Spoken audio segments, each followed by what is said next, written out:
Hi everyone, this is Sarah Jane Golito and welcome to my YouTube channel. So in this video, I'm gonna share with you the steps on how to make a Filipino dessert called Bukayo. Bukayo is a dessert made with coconut, one of the popular sweet delicacies that Pinoy elders and children love to eat. So if you're interested and you want to know more about this coconut dish, let's start and please keep watching.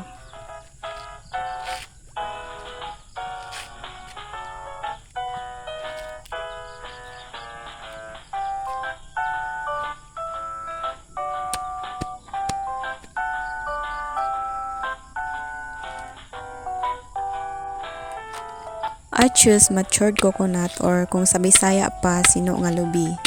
This matured coconut is best for making bukayo manang naningkakay jud ko sa pagbunot og duha ka buok lubi. I just realized nga dugay-dugay na pud ko wala katilaw balik og bukayo muni.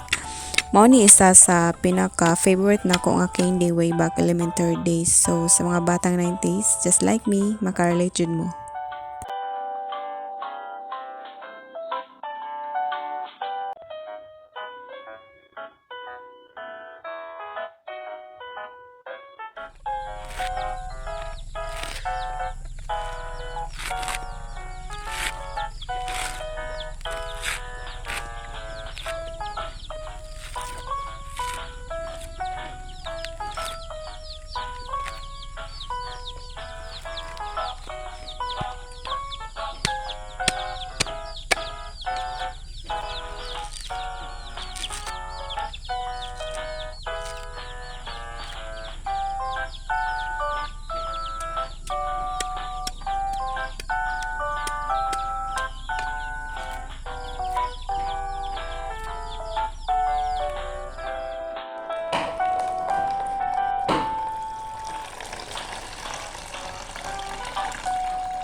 So kaning magkudgod og lubi, medyo dugay-dugay jud mahuman pero kaya ra.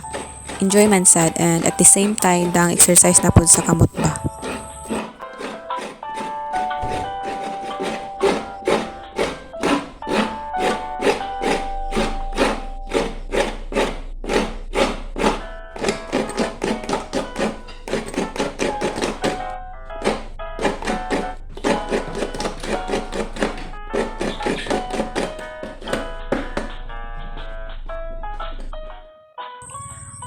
After dayon ana, painiton ang kaha, then kung mainit na ibutang ang kinudkod nga lubi and also 1/2 kilo of muscovado sugar.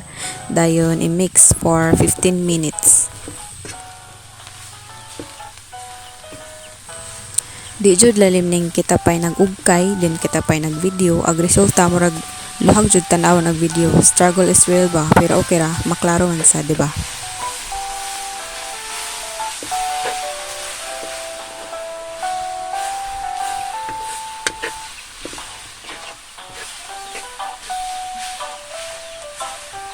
After 15 minutes, ingani nagporma sa bukayo. Then check kung sticky na. If kung sticky na, then ready na ang bukayo.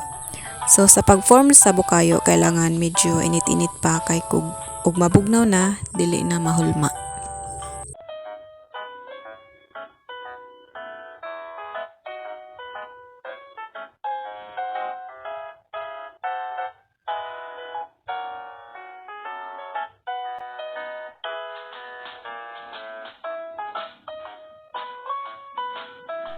So that's the end of my video today. If you like this video, click thumbs up and make sure to subscribe to my channel. And if you want more videos like this, hit the notification bell para updated ka sa mga videos nga i-upload na ko soon. Thank you and God bless everyone.